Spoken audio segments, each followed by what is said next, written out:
വഴിയിൽ കരഞ്ഞു വന്നോരമ്മയെ തനയൻ തിരിഞ്ഞു നോക്കി. സ്വർഗീയ കാന്തി ചിന്തും മിഴികളിൽ കൂരമ്പു താണിറങ്ങി. ആരോടു നിന്നെ ഞാൻ സാമ്യപ്പെടുത്തും കഥനപ്പേരും കടലേ. ആരറിഞ്ഞാഴത്തിലല തല്ലി നിൽക്കുന്ന നിൻ മനോവേദന.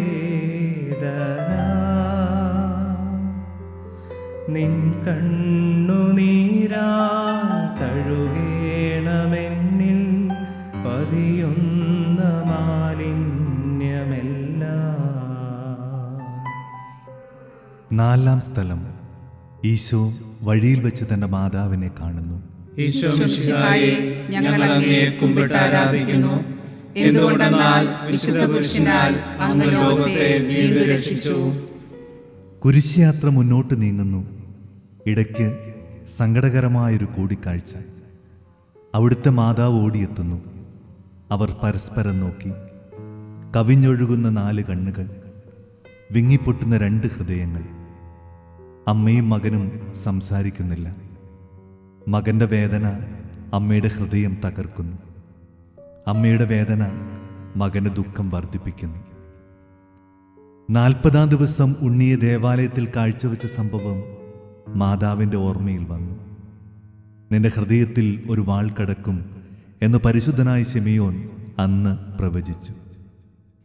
കണ്ണുനീരോടെ വിതയ്ക്കുന്നവൻ സന്തോഷത്തോടെ കൊയ്യുന്നു. ഈ ലോകത്തിൽ നിസ്സാര സങ്കടങ്ങൾ നമുക്ക് നിത്യഭാഗ്യം പ്രദാനം ചെയ്യുന്നു. ദുഃഖസമുദ്രത്തിൽ മുഴുകിയ ദിവ്യരക്ഷിതാവേ, സഹനത്തിൻ്റെ ഏകാന്ത നിമിഷങ്ങളിൽ അങ്ങേ മാതാവിൻ്റെ മാതൃക ഞങ്ങളെ ആശ്വസിപ്പിക്കട്ടെ. അങ്ങയുടെയും അങ്ങേ മാതാവിൻ്റെ ഈ സങ്കടത്തിന് കാരണം ഞങ്ങളുടെ പാപങ്ങളാണെന്ന് ഞങ്ങൾ അറിയുന്നു. അവയെല്ലാം പരിഹരിക്കുവാൻ ഞങ്ങളെ സഹായിക്കണമേ. സ്വർഗസ്ഥനായ ഞങ്ങളുടെ പിതാവേ, അങ്ങയുടെ നാമം പൂജിതമാകണമേ. അങ്ങയുടെ രാജ്യം വരണമേ. അങ്ങയുടെ തിരുമനസ് സ്വർഗത്തിലെ പോലെ ഭൂമിയിലുമാകണമേ. അന്നന്ന് വേണ്ട ആഹാരം ഇന്ന് ഞങ്ങൾക്ക് തരണമേ. ഞങ്ങളോട് തെറ്റ് ചെയ്യുന്നവരോട് ഞങ്ങൾ ക്ഷമിക്കുന്നത് പോലെ ഞങ്ങളുടെ തെറ്റുകൾ ഞങ്ങളോടും ക്ഷമിക്കണമേ.